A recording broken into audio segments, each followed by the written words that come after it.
Hello YouTubers, I am the car bum and this is my car. Anyways, today I want to talk about something that kind of annoys the crap out of me. A little bit. But why is it that whenever there's a person whose primary ability is to control animals, there always just seem to be a joke? Now, there's a lot of people that have controlled animals over the years, and there's other very famous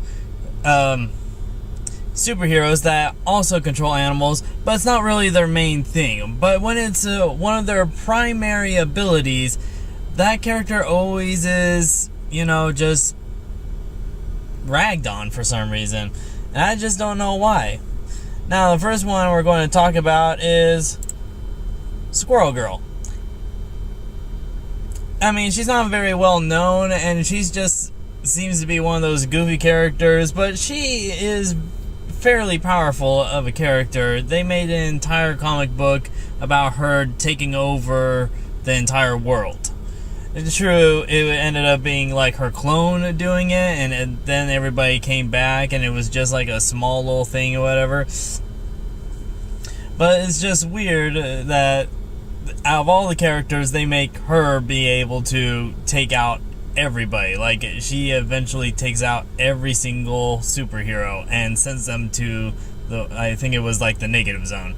So she's not that weak of a character, but she's also not that big of a character. But yeah. Another one is AntMan.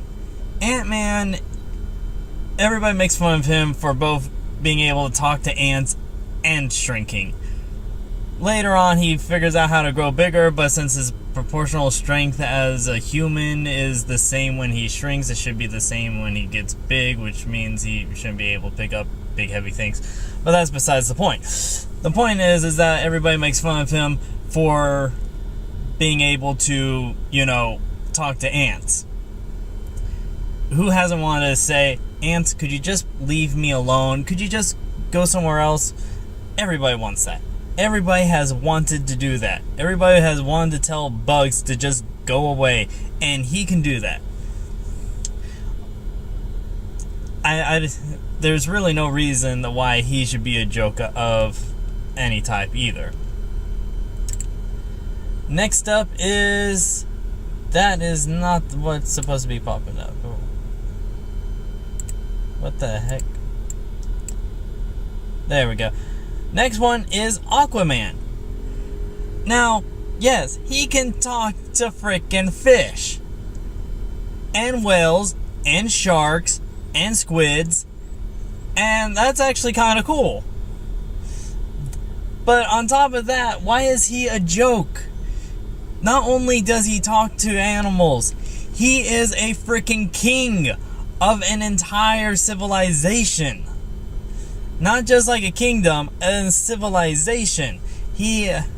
And also I believe he's able to use magic a little bit.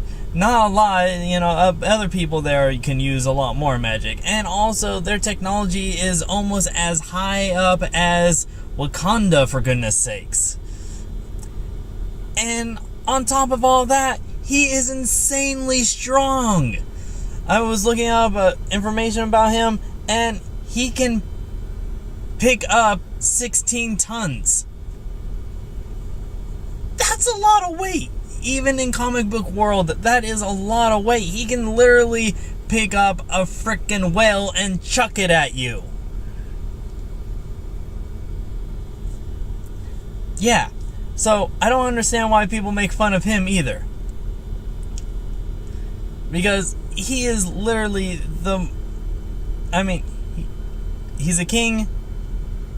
He has great technology. He has magic. And he's super strong. The ability to breathe underwater doesn't hurt either, because most characters, that's what you kind of have to do to get rid of them. Like, with Batman, as long as you can keep him away from his utility belt, the best way to get rid of him is to drown him. And the same thing with everybody else. There's like Superman won't drown. And yeah, and there's a few other ones, but overall, that's about it. Beast Boy. Sure, they don't really bring up the fact that he can talk to animals all that often, but of course he can talk to animals, and he still is made fun of a lot but I understand with him, at least, it's because he's more of a goofy guy. Even though he has a fantastic ability, he's just a goofy green little dude. But still, there's nothing to really rag on because, you know, he can turn into a dinosaur and bite your freaking head off. Literally. So, yeah. Now, this last one, I know a lot of people just absolutely, you know, insult to no end because they think he's weak and he's goofy and his power is completely worthless and all this other type of stuff. But they only really focus on like the smallest amount of what he's capable of doing, and it's always been like, why he's not as weak as people think he is. He's a little too kind for what he could do, but he's not weak at all. The last one I am talking about today is Monty from Captain Planet. Is that how you spell his name? Oh well. Still, it's Monty. He has the power of heart.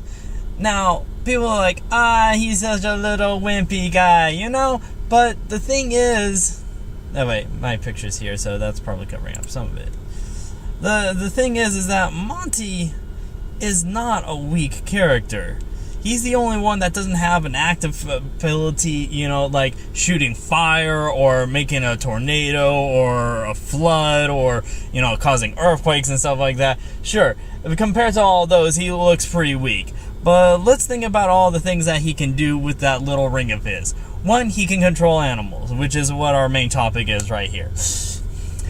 Two, he can pretty much read minds. 3, he can do a Jedi mind trick to make people feel bad. And when was the last time anybody made fun of the Jedi mind trick, like actually made fun of it? Like, I know they make jokes like, I want you to do this, and nothing actually happens because Jedis don't actually exist. But the ability itself is one of the most revered in the entire mythos of Star Wars. You know, being able to get people to do what you want them to do. And Monty could do that too. He can do that because, you know, as long as the person has some good in their heart and cares about any part of the environment or animals or anything, he can persuade them to do things. Which is pretty powerful. And on top of that, he is a living life tracker. How many times in the show did he go, okay, where is everybody? Heart, okay, he's over there, he's over there, he's over there, she's over there, she's over there, he's over there. You know, he literally can know where everybody is at any given point because he can sense the hearts of everybody else. Let me think. What has that been a major mechanic in the past 10 years? Oh yeah, pretty much every Rainbow Six game, and most games where you're trying to infiltrate a place has a heartbeat monitor. Haha. So, yeah. Now, there is one other aspect of it that probably wasn't even thought of when they made it, but... and this isn't my own personal thing. This is kind of going off on a side topic, mostly because, you know, why not? But Monty, to me, I believe, not only has the ability to do all that stuff, but it is through his heart is how Captain Planet is. Now, I know that sounded really badly said because it was, But basically, how he feels a hero should be, that is what Captain Planet is. So in his mind, a hero should be a big, strong man with a mullet. Which would be a fantastic thing to try to work into like any future reboots, because that would just be fantastic. But so just imagine if in an episode his monkey dies. You know, we all know he has a monkey. It's his little pet. It's his friend. And a part of the reason why he has heart, probably. But just imagine his monkey dying. And then, while still in grief and pain and just wanting to destroy everybody, they summon Captain Planet, and he just is this dark, villainous, uncompromising ball of, you know,